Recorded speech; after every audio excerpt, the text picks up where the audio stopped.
Like many others, possibly out of fear of rejection or being called crazy, Yara kept her near-death experience to herself for a long time, over 30 years. We are grateful to hear her story and to be able to share it with those who follow our channel. Please subscribe and share this video so that more people can learn about these phenomena and discover that there is more beyond this earthly life. If you have had or know someone who has had an NDE, write to us at the email provided in the description of this video.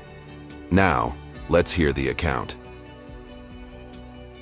Before my NDE, I had attended several colleges, studying law and psychoanalysis, but ultimately decided to study and work as a journalist. My near-death experience happened when I was 34 years old. However, unlike many other NDEs, mine didn't occur due to a serious illness or accident. It happened in a gynecologist's office, in the same hospital where my terminally ill mother was hospitalized, and I was accompanying her along with my father. My father and I alternated shifts caring for my mother, and on this day, right after the shift change and before heading to work, I stopped by the gynecologist's office and asked if it would be possible to insert an intrauterine device. The doctor promptly agreed, and we decided to proceed with the procedure right then and there. The doctor left the room and later returned with an anesthetist. Since I had undergone the procedure a few times without anesthesia, I was reluctant to use the medication. But the doctor explained that due to the emotional stress I was experiencing with my mother, anesthesia was recommended this time, and that I would wake up in 15 minutes. Despite my reservations, I agreed. My NDE began at this exact moment. Right after the anesthesia, I blacked out completely and soon found myself in a tunnel. It was a wonderful, pleasant, and harmonious place, but it was not pleasant for me because I felt trapped in the tunnel. I walked back and forth but couldn't find a way out. At a certain point in the middle of the tunnel of light, I began to see several stretchers on either side, and next to each stretcher, there was a being dressed like a nurse, but they were facing away from me. I couldn't communicate with anyone. I tried, but there was no response from any of these nurses. This place resembled a hospital ward. At this moment, I concluded that I was dead, and the people on the stretchers were also deceased, newly arrived and receiving some kind of care or treatment. Looking at those people being attended to, while I was in the tunnel observing everything, even without being told, I felt inside and was certain that I would return to life. This is very common in NDEs, where people have a heightened intuition, as if they already know all the answers they need. Continuing with my story, despite knowing I would return, I concluded that I still needed authorization. I recount that there is a certain type of hierarchy there, and it wasn't possible to return just by my own will. Authorization was needed.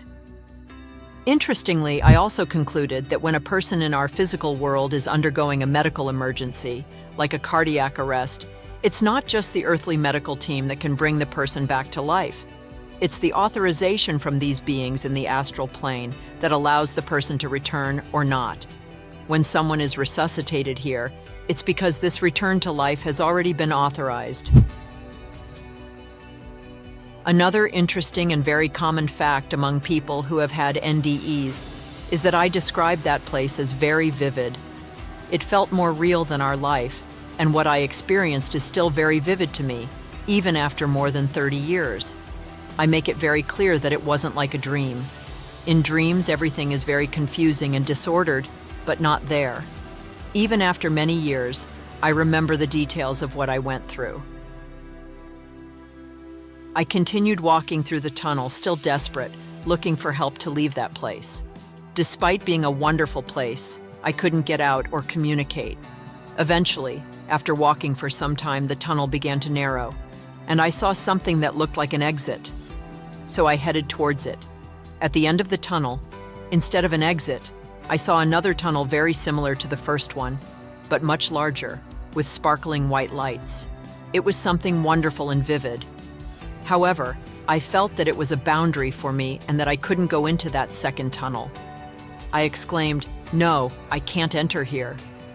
Despite no one explicitly telling me it was a boundary, I knew with absolute certainty that it was, so I decided to go back to where I had been. At least in that place, there were those nurses, and I hoped to be able to talk to someone. When I got back to where I saw the nurses, I incessantly asked someone to respond to me and help me, but no one even looked at me. Until a nurse turned her attention to me and extended her hand as a gesture of authorization, allowing me to return to my physical body. Unlike the other nurses, I could see this nurse's face, and it was familiar to me, though at that moment I couldn't say who it was. Years later, while investigating my NDE, I discovered that the face of that woman was that of a friend of my father, a nun named Marta.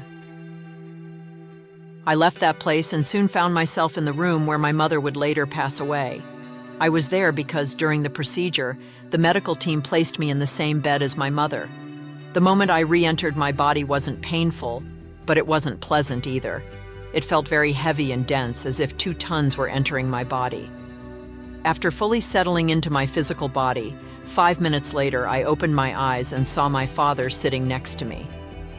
My father, not knowing why I was there, began to question me. I didn't have many answers either because something that was supposed to last only 15 minutes, according to the doctors, had already taken 3 whole shifts. Strangely, the doctors didn't give me any explanation. They didn't even make a medical record. Even without knowing for sure, based on my conviction from my NDE that I had been dead for a while, I concluded that there must have been some complication due to the anesthesia, since I was unconscious for several hours. However, for some reason, the doctors did not document the procedure.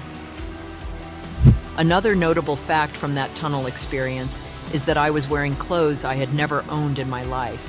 I could see myself normally in that place, walking, thinking, and reasoning about what to do, but the detail of the clothing stood out because it was something I had never had, and it was not at all like what I was wearing in the hospital. I conclude my account by saying, I learned what death is, and death doesn't exist. I was there just as I am here, the same Yara. I used to be afraid of death. Today, I have no fear of dying. I am convinced that we continue to live, and that these places described in other NDEs, like communities where we go after death, exist. Although I didn't access those places during my experience, I know they exist. If you like this story, please subscribe to the channel and share this video with someone you care about. We want more people to know that death is not the end. It is just a process that we will all go through, and in some ways, it is a very good thing. Thank you for watching the video, and see you next time.